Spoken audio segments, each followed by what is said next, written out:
Tikom kanyang bibig sa taglay niyang kulit, tsak ika'y mapapaibig. Ang bibi mo at ang bibi ko. I love you! Love you, pare.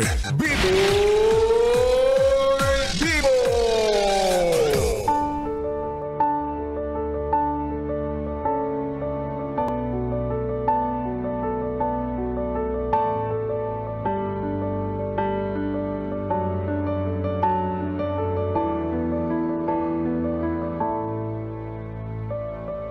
Yes, friend, ako'y nagbabalik, DJ B-Boy Bibo, para sa ating tuloy-tuloy na BB Time tungkol sa mga bagay na bago sa buhay mo.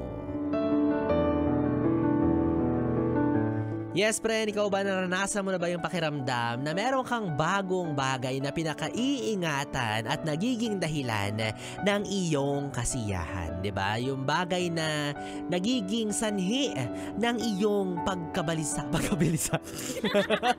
Ano ba kasi minsan nakakabalisa yung halimbawa, meron kang bagong motor, 'di ba? Tapos papasok ka sa trabaho mo, tapos iiwan mo siya sa bahay ninyo kasi coding ka kunyari, kakabili mo pa lang coding ka na agad. 'Di ba? Tapos, yun yung magiging dahilan kung bakit ka mababalisa, like, ano ba? Gusto ko nang umuwi, gusto ko nang mahawakan yung bago kong motor. 'Di ba? Yung mga ganyang bagay na nagdudulot sa atin ng excitement. Pero, magkakaalaman kung sa una ka lang ba ganyan or hanggang dulo yan yung magiging dahilan ng kasiyahan mo. Ay, di ba? Kasi may mga tao dyan, may karoon lang ng bagong kotse, pupunas-punasan sa umpisa, di ba? Hahalik-halikan, papangalanan, tas paglaon, ay wala na, binabali, wala na. Di ba? So ikaw, yes friend, kung meron kang bagong bagay sa buhay mo, ano yan at bakit? Di ba? Posibleng bagong kotse, bagong bahay, bagong relo, bagong petaka, cellphone, damit, sapatos, ref, yate. Ang okay ng yate ha, may yate ka, ako nga e-bike, wala yate, ikaw meron. Gasgasan ko yan, yabang mo. Ay nako, pero yes friend, eto nga ang plot twist sa ating usapan ngayong gabi. What if hindi bagong bagay ang meron ka sa iyong buhay? What if ito ay bagong tao? Bagong tao na ipinagkaloob sa'yo ng mundo bilang regalo.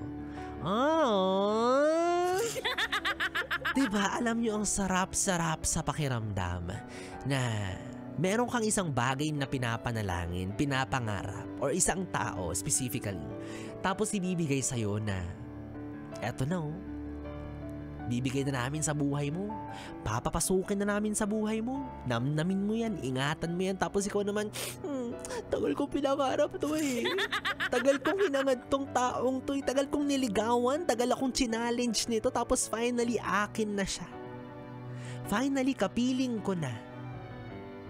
O hindi naman kaya tagal mong nangarap, tagal mong nanalangin na magkaroon ng jowa, then finally meron na.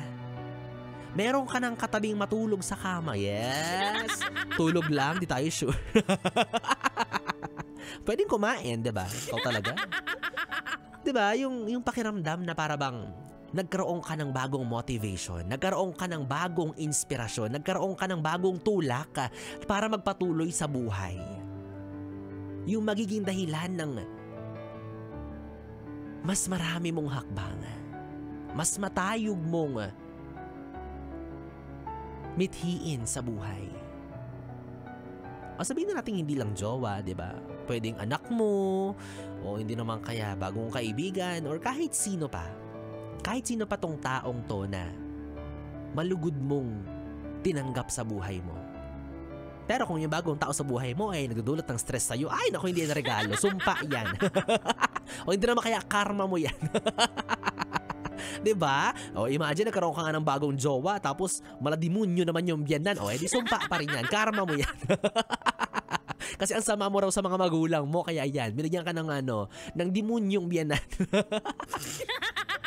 Kaya pero mga yes friend, paalala lang po sa mga nagwi-wish dyan na, ay Lord, bigyan mo na ako ng jowa, bigyan mo na ako ng makakapiling ko habang buhay. Ang pangit mo naman mag-wish.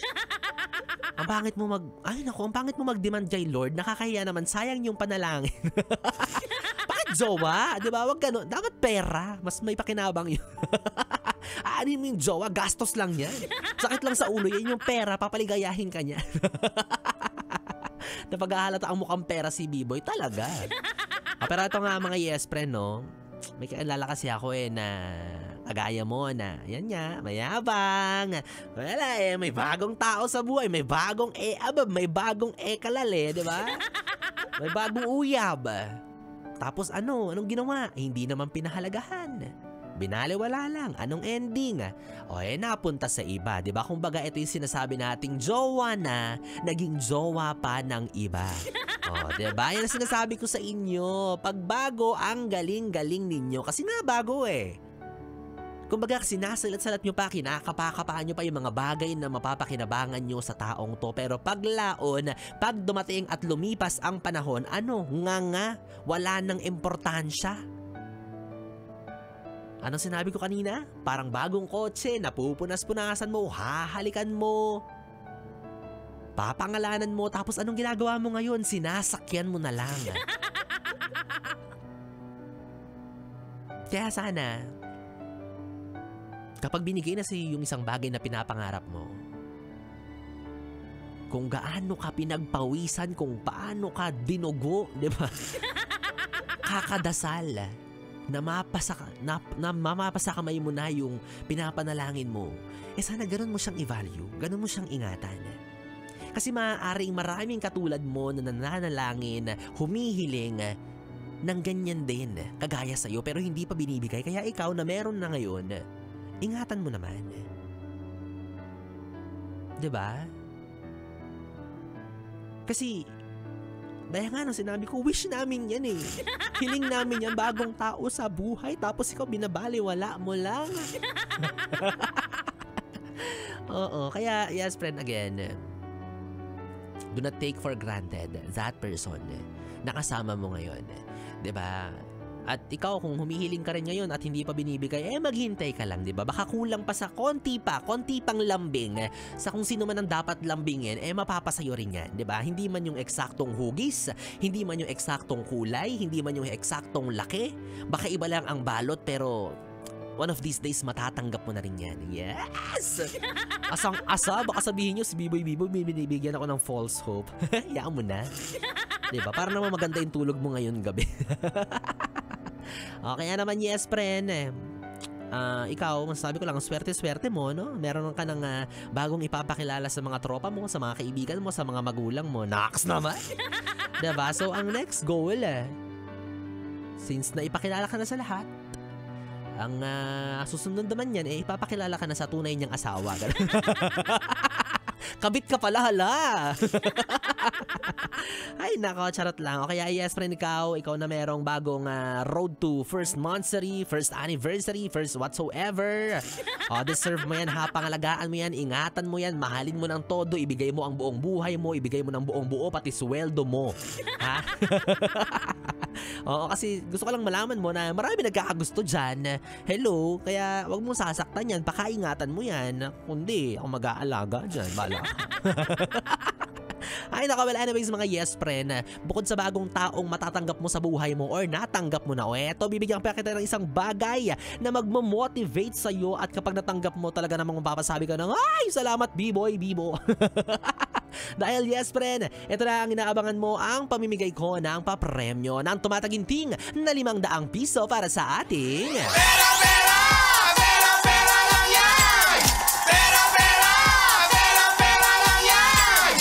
yes friend, lakasan mo ng muli ang volume ng radyo mo, at ito na nga ang hinihintay mo. Hawak ko na po ang resulta kung sino nga ba ang mapalad na nanalo ng 500 piso. Kaya naman wag na nating patagalin pa, eto na siya. Congratulations sa pagmumukha mo, Den Bermejo! Congratulations sa pagmumukha mo din. Kanina nga po ang hinahanap ni B-boy Bibo para sa ating pera-pera lang yan ay simpleng-simple lang. Diba? Ang kailangan mo lang gawin ay mag-share, mag-like or mag-comment at mag-follow sa aking Facebook page at DJ B-boy Bibo, and voila! Ay Meron na siyang 500 pisong swerte, di ba? Sana all. Sana all may bagong pera sa pitaka. Sabi niya dito, done, share and like po ng post. Hindi ba nakauto si B-Boy? Congratulations, B-Boy. Sabi niya, andito po ako ngayon sa e-bus. Going to Batasan, listening po sa'yo, DJ B-Boy Bibo. Traffic po dahil sa zona. From work po, eto nasa biyahe pa. Sana po mapili dahil petsa di peligro na sa aming mga call center agent. Ay, makasarili ka masyado. Anong feeling mo? Kayong mga call center agent lang ang petsa di peligro. Kami rin, no? Damay-damay nito. Ayaw ko, ba't namimigay pa ako ng pera dito? Ako nga wala ng pera eh. Charot lang. Well, anyways, Den Bermejo, kung narinig mo pa to sa mga oras na ito, ang kailangan mo naman gawin ay mag-send ng iyong valid ID at syempre GCash number para tuluyan mo na makuha ang iyong premyo para sa ating Pera lang yan! Pera lang yan!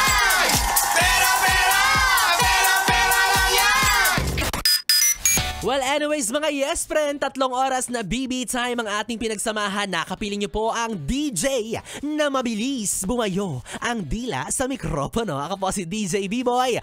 B-Boy, Bibo, magkasama't magkarinigan tayong muli bukas sa parehong oras. Dito pa rin at dito ka lang sa istasyong No Problem. Ang 101.1 Yes FM Solid. Good night, BB.